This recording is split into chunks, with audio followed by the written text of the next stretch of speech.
කාර්මික දැනුම සොයා යන ඔබ වෙනුවෙන්ම ඉදිරිපත් කරන වීඩියෝ මාලාවන් නෝමිලේම නැරඹීමට අවස්ථාව. දන්න සිංහලෙන් කාර්මික ශිල්පය නිවරදිව කියලා දෙන ලංකාවේ අංක 1 කාර්මික YouTube චැනලය. කරන්න තියෙන්නේ මෙච්චරයි. යන්න YouTube app එකට ELCB කියලා සර්ච් කරලා channel එක subscribe කරන්න. දැන්ම එකතු වෙන්න කාර්මික ශිල්පය නෝමිලේම ඉගෙන ගන්න. හුදෙක් නමක් නොව බ්‍රෑන්ඩ් එකක්. ELCB. අයිබෝන් සුබ දවසක් කියලා පිළිගන්නවා. අදත් ELCB අපේ කාර්මික YouTube channel එක වෙත. ගෙදර තියෙන ට්‍රිප් ස්විච් එක නිසියාකාරව ක්‍රියාකාරී තත්ත්වේ නැත්නම් අපි කොහොමද පරණ එක ගලවලා අලුත් එකක් රීප්ලේස් කරගන්නේ? මෙන්න මේ වීඩියෝ එකෙන් මේ පිළිබඳව ඔයාලට දැනුම ලබා දෙනවා. ඉතින් ඔබ දන්නවා ට්‍රිප් ස්විච් එකක් පරීක්ෂා කරන සරලම ක්‍රමය තමයි ට්‍රිප් ස්විච් එකේ තියෙන ටෙස්ට් බටන් එක එබුවට පස්සේ ලීවරය පහළට වැටෙන්න ඕනේ. ඉතින් ඒ වගේම එසේ වෙලත් ඔබගේ ට්‍රිප් ස්විච් ක්‍රියාකාරී තත්ත්වය නැති වුණොත් ඒ කියන්නේ ඔබට විදුලි සැර වැදුනොත් හරි විදුලි කාන්දුවක් වුණොත් හරි අනිවාර්යෙන් ට්‍රිප් ස්විච් එක ක්‍රියා විරහිත වෙන්න ඕනේ. ඉතින් ඒ පිළිබඳව නැත්තම් ට්‍රිප් ස්විච් එක පරීක්ෂා කරන්නේ කොහොමද කියලා මම කලින් වීඩියෝ එකක් ඉදිරිපත් කරා. එම වීඩියෝ එකේ සම්පූර්ණ විස්තරය සඳහන් කරලා තියෙනවා. ඉතින් එම වීඩියෝ එක ප්‍රථම නරඹලා ඇවිල්ලා අනිවාර්යෙන් ඔබගේ අලුත් වැඩියා කටයුතු සිදු කරගන්න කියලා මම ඉල්ලීමක් සිදු කරනවා. ඉතින් අපි බලමු හරියටම ට්‍රිප් ස්විච් එක මාරු කරගන්නේ කොහොමද? අපි ප්‍රථමව ඔබගේ විදුලි මීටරයේ මෙන්න මේ වගේ විදුලි මීටරයක් තියෙනවා නම් එතන තියෙනවා ඇම්පියර් 32 සිංගල් බ්‍රේකර් එකක්. ඉතින් එම බ්‍රේකර් එක පහළට දාන්න ප්‍රථම ඔබ විදුලි කාර්මිකයෙක් නොවුනහොත් ඔබට වැඩි ආරක්ෂාවක් සඳහා මෙන්න මේ බ්‍රේකර් එක පහළට දැමීමෙන් සජීවී වයර් එක නැත්තම් ගෙදරට ඇතුළු වන කරන්ට් එක මෙහිදී විසන්ධි වෙනවා. ඉතින් එය ආරක්ෂාකාරී පිළිවෙතක් වේවි ඔබට මේ අලුත් වැඩියා කිරීම සඳහා. ඒ වගේම මෑලුනේ ඔබගේ විදුලි මීටරේ මම පෙර සඳහන් කරා වගේ ඇම්පියර් 32 MCB බ්‍රේකරයක් නැත්නම් ඔබට මේන් ස්විච් එක ට්‍රිප් ස්විච් එක සහ MCB බ්‍රේකර් මේ ආකාරයට පිළිවෙලට ඕෆ් කර ගැනීම සිදු කරගෙන ඊට පස්සේ බලන්න ඕනේ මීටරේ ඉඳලා මේන් ස්විච් එකේ ඉහළටද පහළටද විදුලිය පැමිණෙන්නේ කියලා. ඉතින් මේන් ස්විච් එක ඕෆ් කරාම අපි කියමු ඔබගේ මේන් ස්විච් එකේ ඉහළට තමයි ඉන්පුට් කරලා තියෙන්නේ ප්‍රධාන විදුලි සැපයුම. එතකොට මේන් ස්විච් එකේ ඉහළට විතරයි ටෙස්ටර් එක තිබ්බහම දැල් වෙන්නේ.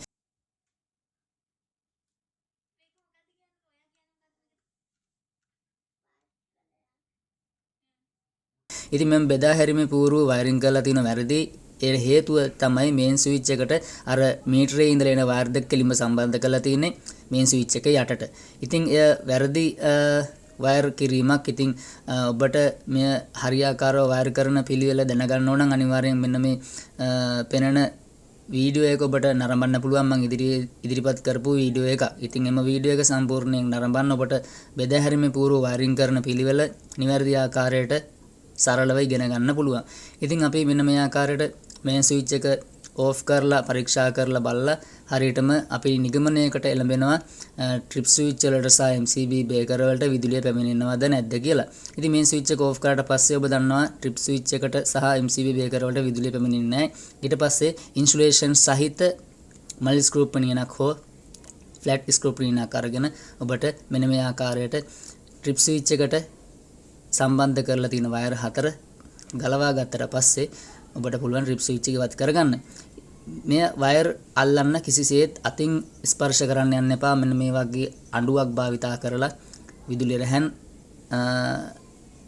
ඇල්ලීම සිදු කරන්න. එය ඔබගේ ආරක්ෂාවට සුදුසු ක්‍රියාමාර්ගයක් වේවි. ඊට පස්සේ මෙන්න මේ ආකාරයට ට්‍රිප් ස්විච් එක ඉන්පුට් වෙන සහ අවුට්පුට් වෙන වයර් 4 ඉවත් කරගත්තට පස්සේ ට්‍රිප් ස්විච් එකේ පහළ තියෙනවා ලොක් එකක්. මෙන්න මේ විදිහට එම ලොක් එක ටෙස්ටර් එකෙන් පහළට ඇදලා ඉවත් කරගත්තට පස්සේ අපට පහසුවෙන් ට්‍රිප් ස්විච් එක බෙදා හැරීමේ පූර්වෙන් ඉවත් කරගැනීමේ හැකියාව තියෙනවා. ඉතින් ඔබ අලුතෙන් ට්‍රිප් ස්විච් එකක් වෙනද බොලේ මිලදී ගන්නව නම් ඔබගේ කලින් ට්‍රිප් ස්විච් එකේ තිබුණු ඇම්පියර් ප්‍රමාණයටම මිලි ඇම්පියර් ප්‍රමාණයටම ට්‍රිප් ස්විච් එකක් මිලදී ගන්න. මෙන්න මේ ආකාරයට අලුත් ට්‍රිප් ස්විච් එක ඔබට පුළුවන් කලින් ට්‍රිප් ස්විච් එක තිබ්බ විදිහටම ඉන්ස්ටෝල් කරගන්න. ඒ වගේම ට්‍රිප් ස්විච් එක පහළ තියෙන ලොක් එකත් අනිවාර්යෙන් දාන්න අමතක කරන්න එපා. මොකද වයර් ඇමිනීමේදී ඔබට එය අපහසුයක් වේවි. ඉතින් පෙර තිබුණ විදිහටම අඬුව භාවිතා කරලා මේන් ස්විච් එකේ ඉඳලා ට්‍රිප් ස්විච් එකට සම්බන්ධ වෙන ලයිව් වයර් එක සහ නියුට්‍රල් වයර් එක මෙන්න මේ ආකාරයට හරියට සම්බන්ධ කරන්න. මොකද ට්‍රිප් ස්විච් එකට වයර් සම්බන්ධ කිරීමේදී කම්බි එළියට පෙනෙන විදිහට මෙයට සම්බන්ධ කරන්න එපා. ඉතින් මෙන්න මේ ආකාරයට වයර් 4 සම්බන්ධ කරගත්තට පස්සේ ඔබට පුළුවන් පරීක්ෂා කරලා බලන්න පෙර තිබුණ විදිහටම නැත්නම් නිසියාකාරව බෙදා හැරීමේ පුවරුවට මේන් ස්විච් එක හරහා ට්‍රිප් ස්විච් එකටත් ට්‍රිප් ස්විච් එක හරහා MCB බේකර් වලටත් විදුලිය පැමිණෙනවාද කියලා. ඉතින් නිසියාකාරව බෙදා හැරීමේ පුවරුව නිසියාකාරව වැඩ කරන විදුලි පද්ධතියක අනිවාර්යෙන් පොළොවට විදුලි කාන්දුවක් බූගත වුණොත් අනිවාර්යෙන් ට්‍රිප් ස්විච් එක ඕෆ් වෙන්න ඕනේ. ඉතින් මම පෙර සඳහන් කරා වගේ ට්‍රිප් ස්විච් එක පරීක්ෂා කරන වීඩියෝ අනිවාර්යෙන් ඔබ එපිසෝඩ් වල වයරින් එපිසෝඩ් වල තියෙනවා. ඒවා නරඹන්න කියලා මම ඔබට ආරාධනා කරනවා. ඉතින් මෙන්න මේ ආකාරයට තමයි ට්‍රිප් ස්විච් එකක් සරලවම මාරු කරනකොට අපි අනුගමනය කළ යුතු පිළිවෙත් ටික. ඉතින් හදිසියෙ ඔබ ට්‍රිප් ස්විච් එක ඕෆ් වෙලා තිබුණොත් පරිපත ෂෝට් වීමකදී හෝ විදුලි බූගත වීමකදී ප්‍රථම ට්‍රිප් ස්විච් එක ඕෆ් වෙනවා. ට්‍රිප් ස්විච් එක ඕෆ් වෙලා තියෙන වෙලාවකදී ඔබ MCB බේකර් සියල්ල ඕෆ් කරලා තමයි නැවත ට්‍රිප් ස්විච් එක ඔන් කරගත යුතු වන්නේ. එය තමයි නිවැරදි ක්‍රියාපිළිවෙත. නැතුව MCB බේකර් එහෙම තියෙද්දි ට්‍රිප් ස්විච් එක ඔන් කරන්න යන්න එපා. ඉතින් මෙන්න මේ විදිහට බෙදා හැරීමේ පූර්ව නිවැරදි වයරින් කරගමු. ගෙදර ප්ලග් පොයින්ට් අපිම වයරින් කරගමු.